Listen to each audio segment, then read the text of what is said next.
I just wanted to take a little bit of time here and show you my lower AR-15 build and tell you what I think was so good about, what I found to be the best help in putting it together.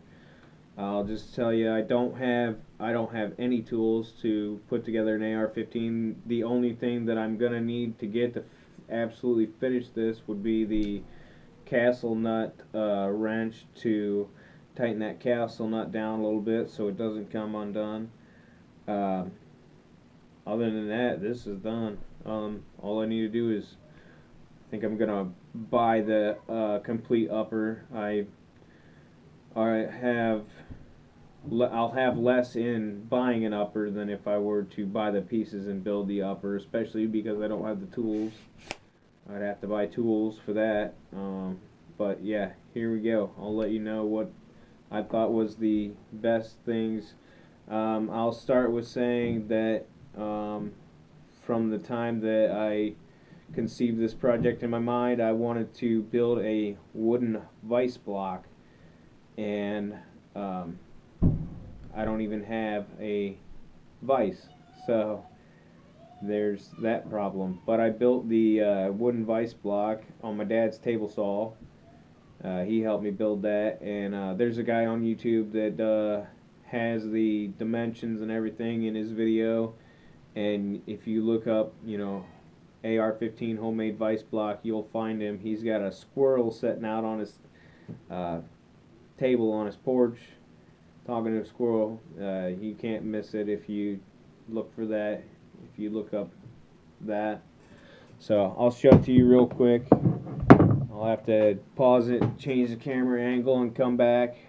Here's my vice block that I built, and he did it out of a longer piece of wood so that you can work on it on the table saw easy, and which I did, build it on a longer piece of wood, and he cut it off about, here. You can cut it off wherever's comfortable height for your workbench when you got it clamped in your vise. But instead of cutting it off, I just drilled holes in it and screwed it to my workbench. There's that, and without that, there'd be some big three-handed or four-handed operations that you would have a hard time doing, trying to hold that. And, I talked to a guy, a couple guys have told me they've built them without any vise or vice block, and just hold them in between their legs or whatever whenever they need to do something on it. The next thing I would say for the helpful tips to put it together would be the detent, on the front takedown or pivot takedown here. Chad on Iraqi Veteran 8888. If you watch YouTube and you're into guns, you probably know who I'm talking about. Took a just a regular punch and slid it in here, and put the spring in, and which he was greasing them, and I'll talk more about it, what he did with the grease. Put some grease on that. It might help it from not flying out. Put your detent on there, push it down, and hold it down with your punch, and then just butt the takedown pin right up against it and slide it over till it catches in your detent, and you get it in the hole there. That was super easy.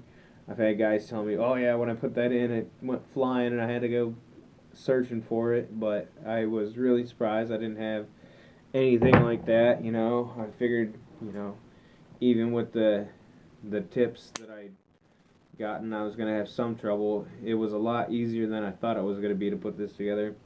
But there's that, and then I'll just keep moving on here. Another guy, he had a Palmetto State Armory lower on his bench, and was using this to put in his roll pin for his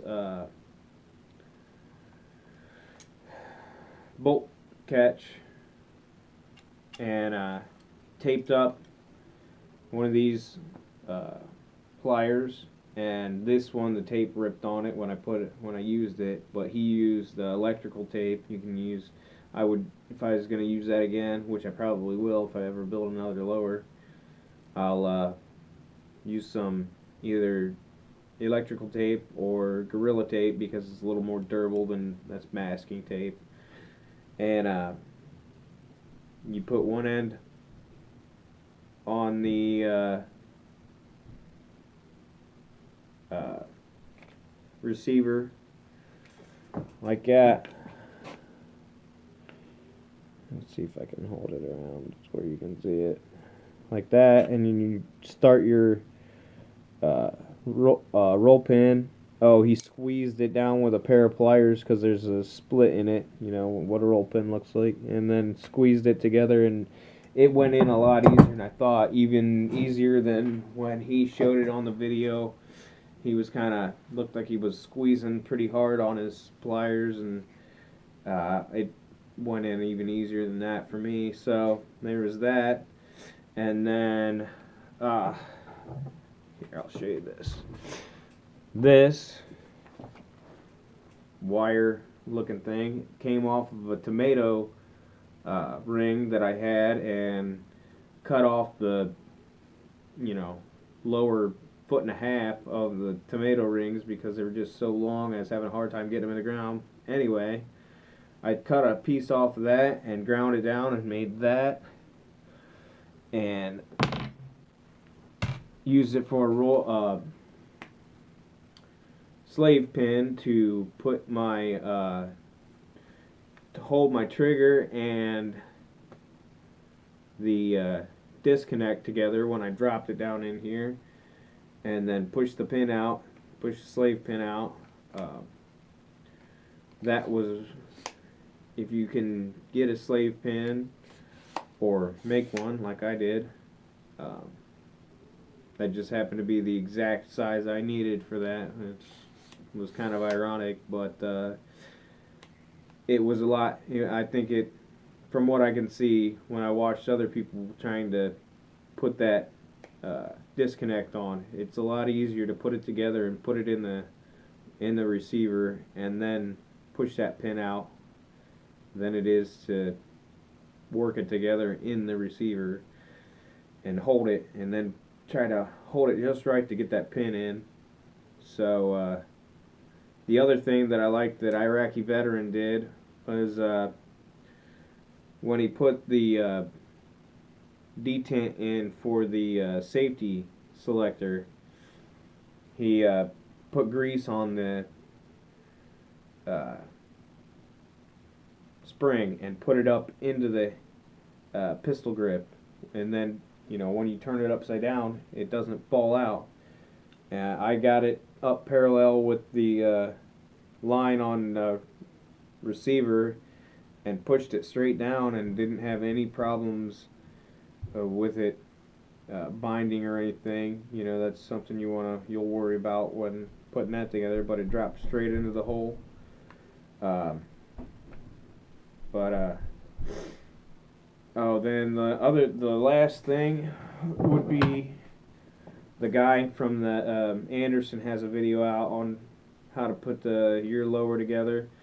When you put your plate on here, you have to put your rear takedown detent in, and he held it on with a screwdriver, and that seemed to work pretty well. And that actually, even though it wasn't that hard, was probably the hardest part about putting this together, because it still, whenever I put the plate up against it, didn't want to catch quite right, and but yeah, still not that hard. But yeah, I'll just take a second to show you what I've got on it. This is a Magpul K-style grip, Anderson lower, Anderson parts kit, Magpul MOE carbine stock, and that came, the Magpul stuff and the buffer tube was a kit. This didn't come with the kit. The stock was a kit. Came with the castle nut, the plate, the buffer tube, the buffer spring, and the Magpul stock, and with that, from Surplus Arms and Ammo, that was those two things were, I'm not even sure if they have these anymore, so their other ones might be a little bit more, but you can still get Magpul grips from them because that was on closeout. I paid $108.85 for those two things. The lower came from Takedown Tactical in Ashland, and it was $66.12 after taxes. And the 108 for the Surplus Arms and Ammo, that was after shipping. And the parts kit came from Fin, Feather, and Fur in Ashland. It was $10 cheaper at Fin, Feather, and Fur than Takedown Tactical. So altogether, I've got $228.46 in this build, and you can build them for cheaper, but you know, I got some nice Magpul stuff on here, which if you do it much cheaper, you're not gonna get. You can do them for, I would say, around 180 is probably minimum, but I mean, feel encouraged to take the challenge to make it cheaper. But if I would have ordered just a little more basic stuff and went with the pistol grip that came in the lower parts kit, I could have done it for cheaper. So, but there it is. So yeah, it's a lot easier than I thought. If if you have any doubts about whether you can do this, you can do it. It's super simple. And like I said, I didn't even have the roll pin punches, which I used a regular punch on this. And I wish I'd have watched the video about this first, because you could probably use that technique to put that roll pin in too, but it went in a lot harder than the other roll pin. So there you go. I just need an upper. Thanks for watching my video about tips on putting the lower together. So thank you. Bye.